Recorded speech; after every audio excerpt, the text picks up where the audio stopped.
Hello नमस्कार friends, हमारे channel में आपका स्वागत। हम आपको बहुत ही महत्वपूर्ण जानकारी देने वाले हैं। डीपीआई में बात की गई तो स्पष्ट कर दिया गया है कि जो अतिथि शिक्षक पूर्व में कार्यरत थी उनको हटाया नहीं जाएगा। ठीक है, उनके पास डीएड हो बीएड हो नहीं हो, लेकिन उनको हटाया नहीं जाएगा। और अतिथि शिक्षकों का अनुबंध अब 10 महीने रहेगा रेगुलर। 10 महीने का अनुबंध होने के बाद में बीच में किसी भी स्थिति में नहीं हटाया जाएगा जब तक कोई नियमित शिक्षक नहीं आता। और प्राचार्य अपने मनमानी तरीके से अतिथि शिक्षकों को अब नहीं हटा सकते हैं। उनको लिखित में नोटिस जारी करना होगा और कारण बताओ नोटिस जारी करना होगा किस कारण से हटा रहा है। अब अतिथि शिक्षकों को कोई भी हटा नहीं पाएगा जब तक सत्र समाप्त नहीं होता है। ठीक है, और अतिथि शिक्षकों के स्थायी नियुक्ति को लेकर भी बात की जा रही है डीपीआई में। तो मैं इसके संबंध में पूरी विस्तार से जानकारी देने वाला हूँ। इसमें बोला गया है अतिथि शिक्षकों को अतिथि शिक्षकों के बदले नहीं बदला जाएगा। ठीक है, जैसे पुराने अतिथि शिक्षक को नए अतिथि शिक्षकों के स्थान पर नहीं रखा जाएगा। तो वीडियो में बने रहे। वीडियो अच्छा लगे तो लाइक और चैनल को सब्सक्राइब जरूर करना चाहिए अपडेट पाने के लिए। अब जो हमारा नया निर्देश जारी हो रहे हैं उसमें कई सारे नए नियम बन के आ रहे हैं। सर्वप्रथम उसमें एक आप लोगों के लिए फायदेमंद ये रहेगा कि आपको किसी प्रकार से जो पूर्व से कार्यरत हैं वो बाहर नहीं होंगे। ये उनके लिए एक अच्छी खबर है।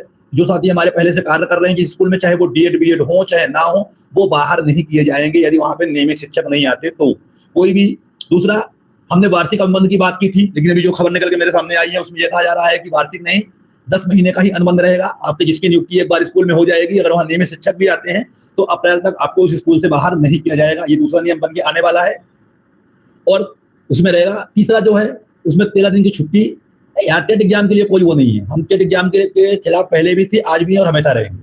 ये जो टेट वाले आप लोग कर रहे हो, आप लोग करते रहो। मैं टेट पास हूँ, मुझे इससे दिक्कत नहीं है। लेकिन जो हमारे साथी बहुत सारे ऐसे हैं जो टेट पास नहीं है, उनके खिलाफ हम काम नहीं कर सकते। हम किसी भी साथी को अपने, चाहे वो किसी भी प्रकार से हो, हम किसी का साथ नहीं छोड़ सकते।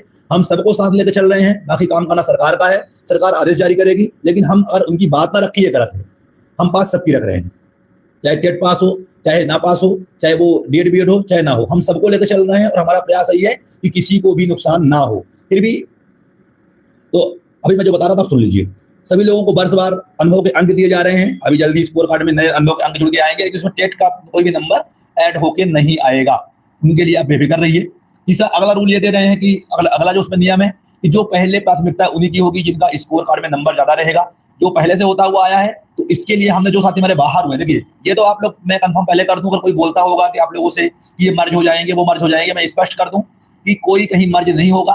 जो पद खाली हुए हैं, जहां पे पद खाली है वहां पे आपके स्कोर कार्ड में इसीलिए नंबर जुड़े जा रहे हैं, अनुभव के अंक जुड़े जा रहे हैं कि जिससे आप कहीं भी फॉर्म जमा करो तो आपका एक अलग लेवल का स्कोर दिखे।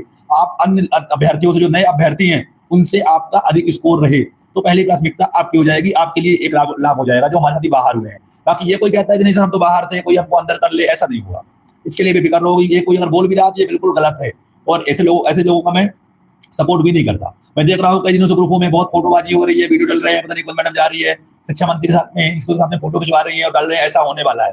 तो मैं स्पष्ट कर दूं कि ऐसा कुछ भी नहीं है। जो नियम बन रहे हैं, जो पहले नियम थे लगभग वही नियम रहेंगे, कुछ उसमें बदलाव हो रहे हैं। सबसे बड़ी बात यह है कि जो हमारे साथी बाहर हुए थे उनको अंदर करने का कार्य कर रहे हैं, और जहां भी रिक्त पद होंगे वहां पे आपको पहली प्राथमिकता मिलेगी। जो साथी हमारे डीएड बीएड भले नहीं है, स्कूल में काम कर रहे हैं, वो किसी भी हालत में बाहर नहीं होंगे, इसकी गारंटी हमारी है। कोई भी प्रिंसिपल या डीओ अगर इनको बाहर करता है, उनके लिए भी सख्त नियम बनाए जा रहे हैं, उनके ऊपर भी बहुत भारी तरीके से कार्रवाई होगी। बहुत सारे जिलों में मैंने सुना अभी उमरिया वगैरह में कि जो साथी हमारे डीएड बीएड नहीं है उनको पैनल में ऐड नहीं कर रहे हैं, तो उन प्रिंसिपलों के ऊपर भी कार्रवाई होगी। अगर वो पहले से कार्य कर रहे थे और उनका नाम पैनल में अगर ऐड नहीं किया गया है तो उनके ऊपर भी कार्रवाई की जाएगी। ऐसा डीपीआई ने हमें आश्वासन दिया है। उन्होंने ये स्पष्ट कह दिया है कि अगर किसी को का नाम भले प्रिंसिपल या हेडमास्टर आपके पैनल में ऐड नहीं कर रहा है, लेकिन अगर उन्होंने पिछले वर्ष काम किया है तो उनको नियुक्त कराना हमारी जिम्मेदारी है। हम नियुक्ति उन्हें जरूर दिलवाएंगे। 448 लोग देख रहे हैं अभी मेरे लाइव में। कम से कम लाइक तो करते चलिए सर। रिकमेंड तो इतने सारे आते हैं लेकिन लाइक कोई भी नहीं करता। शायद मेरी बात अच्छी नहीं लगती, जो भी हो तो तुम लाइक कर दिया करिए, हमें भी खुशी होती है। अगला जो हमारा सबसे बड़ा वो है कि आप लोग इस असमंजस में है कि ये पैनल क्यों बन रहा है। ये काम बहुत पहले होना चाहिए था। जो काम गवर्नमेंट अब करवा रही है, पैनल बनवा रही है, ये काम हमें बहुत पहले उनको करवाना चाहिए था।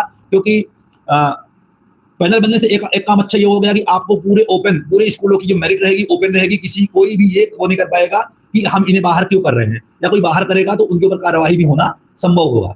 अभी जो कार्य व्यवहार के नाम पे बाहर करते हैं, तो कार्य व्यवहार के लिए भी एक अच्छा नियम बनने वाला है। उसमें आपका ये दिया जाएगा कि कार्य व्यवहार आपके खराब कब माने जाएंगे, उसके लिए जो आपका हेडमास्टर है या संकुल प्राचार्य है, उन्हें क्या करना होगा, इसके लिए भी स्पष्ट दिशा निर्देश जारी जल्दी किए जाएंगे।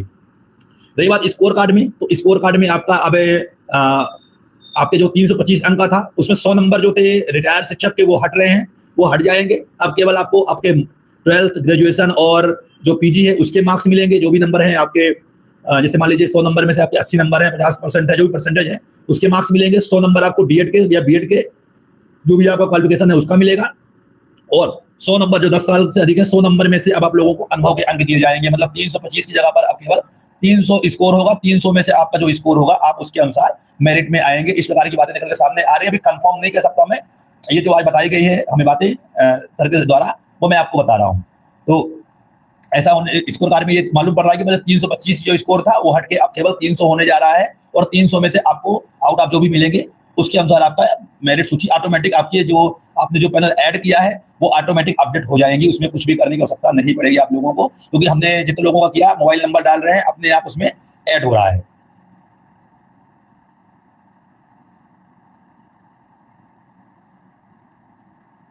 और इस बार आप लोगों को एक सुविधा और मिलने वाली है, जहां तक बात ये हो रही है। अब प्रिंसिपल और आपको पूरे पद ऑनलाइन दिखेंगे। जुलाई में ही पद दिखने शुरू हो जाएंगे। जो पद प्रिंसिपल अपने मर्जी से किसी की भी नियुक्ति नहीं कर सकता, कि जब स्कूल में बुला करके नियुक्ति कर ले, किसी भी व्यक्ति की नियुक्ति कोई छुपे नहीं होगी, सबकी अब इसीलिए पैनल अपडेट करवा लिया गया है। जिन स्कूलों में पैनल अभी नहीं बने हैं उन स्कूलों के लिए फॉर्म लेने का नियम आएगा बहुत जल्द। उसके लिए आदेश जारी होंगे कि 2 से 3 दिन के अंदर वो फॉर्म जमा करवाएं और नया पैनल उसको ऑनलाइन करवाएं। इसके बाद आपको मौका मिलेगा ऑनलाइन चॉइस फिलिंग का, कि आप कहाँ करना चाहते हैं। और अभी ये कंफर्म नहीं है, पर उम्मीद है कि जल्दी इसके लिए नियम बन के आप लोगों के सामने आ जाएंगे और इसके बाद आप लोगों की नियुक्ति होगी। आप लोगों को सबसे बड़ी सुविधा यही हो गई है कि आप लोग अपने से आप लोग सभी स्कूलों की मेरिट सूची देख पाएंगे। आपको जल्दी आपके ऐप में, मतलब जीएफएस पोर्टल में बाहर दिखना शुरू हो जाएगा कि कौन व्यक्ति किस स्कूल में कार्य कर रहा था या कार्य कर रहा है, या किसकी कौन मेरिट सूची में पहले आ रहा है। ये सब चीजें दिखना अभी कुछ दिन में शुरू हो जाएंगे। अभी बहुत सारा काम चल रहा है पोर्टल में, और इसी कारण से कोई भी कर्मचारी जो ओएसडी वगैरह है, जैसे जी वगैरह है, वो आप इससे मिलते नहीं है, सब एमपीडीएससी में बैठे रहते हैं। इस समय पर काफी काम आप लोगों के पोर्टल में चल रहा है। और अभी इसको मेन तो काम जो हमारा स्कोर कार्ड है, स्कोर कार्ड में ही काम चल रहा है। 30% वालों के लिए हमने अनुरोध किया है कि उन्हें एक मौका दिया जाए, उनका बैकग्राउंड चेक करते हुए, जो पिछले वर्षों का रिजल्ट चेक करते हुए। तो आश्वस्त किया गया है कि हम जल्दी इसके लिए नियम बनाएंगे और देखते हैं क्या हो सकता है। प्रयास हमारा है कि कोई हमारे साथ बाहर ना हो जिनके रिजल्ट 20% से अधिक है। अब जब जिनका रिजल्ट बिल्कुल ही जीरो, के लिए हम कुछ नहीं कर सकते, पर जिनका रिजल्ट पिछला रिकॉर्ड अच्छा रहा है और वर्तमान सत्र में उनका रिजल्ट खराब हुआ है, तो उनके लिए हम प्रयास कर रहे हैं कि उन्हें मौका दिया जाए। अब देखिए, नियुक्ति का जो नियम है, सर्वप्रथम आपको पूर्व से कार्यरत है उनको ही मौका मिलेगा। आप लोगों को 13 अवकाश मिल जाएंगे। अवकाश का आपके पेमेंट नहीं कटेगी। जैसे अभी आप लोग स्कूल नहीं जाते हैं तो आपके मानदेय काट लिए जाते हैं, तो साल में 13, महीने में 1 और साल में 13 के हिसाब से आपको छुट्टियां भी के नियम बनाए जा रहे हैं। जल्दी ये नियम बन के आ जाएंगे। और दूसरा, अब आप लोगों को स्कूल समय से समय तक रहना पड़ेगा, स्कूल के समस्त कार्यों को करना पड़ेगा। अब आप किसी काम के लिए आनाकानी नहीं कर सकते हो। आप लोगों को बोर्ड एग्जाम में भी अब उतना ही मान्यता दी जाएगी जितना मान्यता अन्य शिक्षकों को मिलता है। ज्यादा कॉपी चेक करने का मौका आप लोगों को मिलेगा, जिसके पहले भी मिल रहा था, पर अभी तक ये हो रहा था कि किसी को रखेंगे किसी को नहीं। लेकिन अब जहां तक है, आप लोगों को कॉपी चेक करने में भी बुलाया जाएगा। मतलब पूरी तरह से आपके नियम बदलने वाले हैं। और अगर मुख्यमंत्री जी कुछ अच्छा करने का सोचते हैं तो शायद हमें 12 महीने का कार्यकाल भी मिल सकता है, अतिथि विद्वानों की जैसे। इस प्रकार अतिथि विद्वानों को साल में एक बार 1 हफ्ते के लिए बाहर करते हैं और हर साल नई नियुक्ति होती है। उसी प्रकार आप लोगों को भी मौका मिल सकता है। तो ये सब चीजें आज की कम रही हैं। और पैनल में जिसको समस्या आ रही है, रिकॉर्ड नॉट फाउंड आ रहा है, सबका काम कंप्लीट हो गया है। जिनको समस्या अभी भी आ रही है वो संपर्क कर सकते हैं। मेरे पीछे नंबर जो दिख रहा है उसमें तुरंत व्हाट्सएप कर देंगे, मैं चेक करके बता दूंगा कि आपका प्रॉब्लम कहाँ आ रही है, क्यों आपका अभी ऑनलाइन नहीं हो पा रहा है। और किसी को अगर कोई समस्या है तो आप मैसेज कर सकते हैं। हाँ झारिया जी, आप सुप्रीम कोर्ट की बात कर रहे थे, तो सुप्रीम कोर्ट में तो छुट्टियां चल रही थी, और सुप्रीम कोर्ट में नहीं, हाई कोर्ट में भी छुट्टी चल रही थी। जिनको जानकारी होगा वो जानते हैं कि 5 जुलाई तक ग्रीष्मकालीन अवकाश था। अब कोर्ट चालू हो गए हैं। इसके बाद मैं इधर थोड़ा बिजी हो गया था और जल्दी मैं सुप्रीम कोर्ट की जो याचिका है उस पर आगे कार्य शुरू करूंगा। उसमें केस लग चुका है। सुप्रीम कोर्ट में हमारे 70 लोगों के नाम जा चुके हैं। 1.5 लाख रुपए वकील को दिया भी जा चुका है, और जल्दी उसमें सुनवाई के लिए भी हम उनसे बात कर रहे हैं। क्योंकि देखिए, सुप्रीम कोर्ट का एक बड़ा बजट होता है, एक ज्यादा पैसे वहां लगते हैं। फिर बजट की समस्या आ रही है तो हम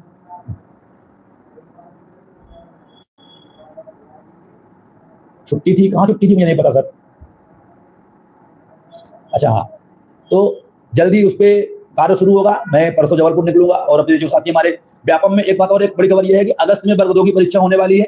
जो साथी हमारे ST SC OBC और EWS वाले 60 नंबर से अधिक और जनरल वाले 75 से अधिक पाए हुए हैं, उनके लिए भी हम सुप्रीम कोर्ट हाई कोर्ट में केस लगाएंगे कि हमें जिस प्रकार से आपने वर्ग 1 वालों को परीक्षा में बैठने का मौका दिया था, उसी प्रकार हमें भी परीक्षा में बैठने का मौका दें। जल्दी इसकी प्रोसेस भी हम शुरू करने वाले हैं और सोमवार को सोमवार ही है, बुधवार को या गुरुवार को मैं जबलपुर जाऊंगा और इस विषय में मैं वकील से वहां बात करूंगा। इसके बाद मैं दिल्ली निकलूंगा और सुप्रीम कोर्ट से जो भी याचिका है उसके बारे में हम बात करेंगे और आप लोगों को कंफर्म जानकारी उसके बारे में दे दी जाएगी। उसके लिए आप लोग बिल्कुल बेफिक्र रहिए कि किसी का भी नुकसान होगा या किसी का भी पैसा 1 रुपये कहीं जाएगा। अगर काम नहीं होगा तो आपके पैसे वापस कर दिए जाएंगे। हमारे पास ये नहीं है कि हम आपका पैसा ले लें और आपका काम भी ना हो। जितने लोगों ने मुझे पैसे दिए होंगे, जितने लोगों से मैंने कुछ भी लिया होगा, उनका मैंने काम करके दिया है, अन्यथा किसी ने उनके पैसे वापस कर दिए हैं।